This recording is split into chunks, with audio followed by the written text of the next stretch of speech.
Feelings with Naomi.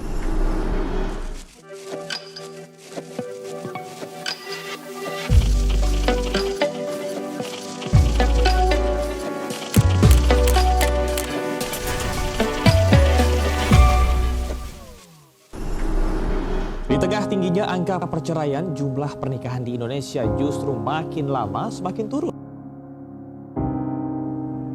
Menjadi alasan dibalik terjun payungnya angka pernikahan.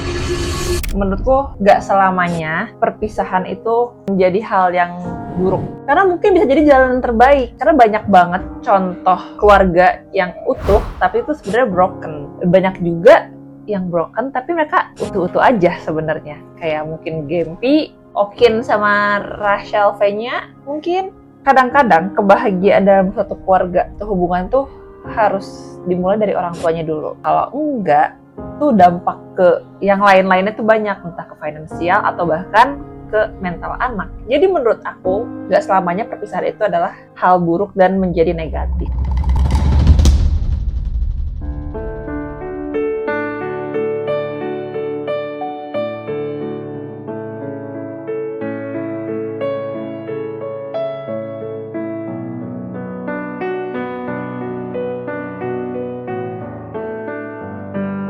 Banyak banget yang lamaran belakangan ini ya, dari figur, entah selebtok, selebgram, artis, bahkan sampai atlet pun banyak yang lamaran. Menurut kalian, Roketizen suka yang mana? Lamaran yang fancy di Swiss, luar negeri, atau yang ada with a few, atau yang intimate aja berdua? Apa yang surprise gitu di depan publik? Menurut kalian sebenarnya gimana sih lamaran? Buat sampai lamaran tuh kayak gimana? Apakah harus kayak Shiva Ayu yang pacaran bertahun-tahun sama orang lain? Akhirnya sama yang baru? Atau kayak saya yang pacaran lama berujung pelaminan? Circle atau kantor tapi beda umur, 1 dekade. Iya lagi.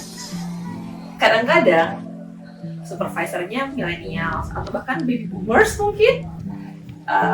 Terus nanti bawahannya millennials dan anak barunya Gen Z. Menurut kalian itu gimana ya? Bakal ada perbedaan gak sih? Yang satu pasti gak cocok karena perbedaan pikiran. Yang satu gaptek gak sih? Jadi selalu ngeribetin anak-anak Gen Z-nya itu ya gak bisa digital lah, gak bisa tools-tools baru mungkin. Kayaknya itu kali ya permasalahan kantor-kantor kalian, ya nggak? Setuju? Buset, lu cewek baru lagi, Feb. Siapa? Parah banget tuh. Kevin udah datang. Oh iya ya. Oi. Lu harus tahu. Ini tuh kayak melengkapin sisi kantor gak sih? Kalau nggak ada pertemanan yang gosip, kayaknya tuh kurang lengkap gitu. Karena pasti setiap circle ada aja yang harus digosipin, entah gosipin atasan atau kayak gini nih, gosipin playboy kantor.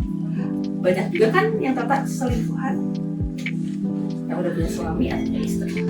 Menurut kalian gimana? Emang ada yang orang yang nangis gara-gara pertemanan? Emang ada orang yang nggak bisa tidur gara-gara pertemanan? Sebenarnya ya, menurutku dibilang toksik banget juga enggak. Kalau yang bilang nangis karena pertemanan sebenarnya make sense aja ya. Karena mungkin untuk beberapa orang level pertemanan tuh ada di sesuatu yang prioritas. Jadi wajar kalau mereka harus mengganggu tidurnya atau sampai nangis kalau ada masalah sama temannya. Tapi kalau sampai harus melakukan segala hal buat teman-teman, kayaknya nggak make sense sih. Karena untuk kita bilang gak sama teman itu harus satu hal yang natural, bukan cuma kita yang memberi tapi take and give di semua momen kayak gitu sih. Jadi menurutku kalau berteman sewajarnya aja sih, ada porsinya masing-masing. Kalau emang dia lebih dekat, kita maintain dengan baik, apalagi kalau feedbacknya juga baik. Tapi kalau emang ternyata dia udah tidak sefrekuensi, kayaknya udah dipikirkan aja. Gak selamanya orang yang baik sama kalian harus kalian kasih sebaik itu juga, dan gak selamanya orang yang jahat sama kalian harus kalian kasih sejahat itu juga. Karena semua ada porsinya, dan gak selamanya orang baik pun suka dibaikin. Terus gak semuanya orang bisa jadi sahabat, gak semuanya orang bisa jadi teman. Jadi secukupnya pun sangat wajar menurutku. Jadi gak usah berlebihan untuk segala hal yang tidak seharusnya. Kalau udah pertemanan dewasa menurut aku emang yang akan langgeng tuh yang low maintenance. Kayak Pertemanan dewasa, jujur aku setuju banget. Karena semakin kesini, semakin dewasa, pertemanan itu semakin kecil. Semakin dewasa punya kesibukan masing-masing. Kalau emang sefrekuensi, nggak perlu harus keep in touch tiap hari, nggak harus ketemu tiap hari. Bahkan mungkin kalau kalian emang dekat sama seseorang ini atau sama pertemanan ini, dalam waktu setahun nggak ketemu mungkin nggak akan jadi asing kok. Nah, tadi kita udah bahas banyak banget nih tentang hubungan percintaan, pertemanan, keluarga, bahkan circle kantor. Jadi lebih seru yang mana nih? Menurutku hubungan tuh sangat complicated ya. Gak cuma masalah percintaan yang sangat banyak masalahnya, sangat banyak rintangannya, tapi pertemanan pun juga banyak. Dan ternyata dari semua action yang kita lakuin di pertemanan atau di percintaan, dia tuh berhubungan banget dari latar belakang keluarga masing-masing.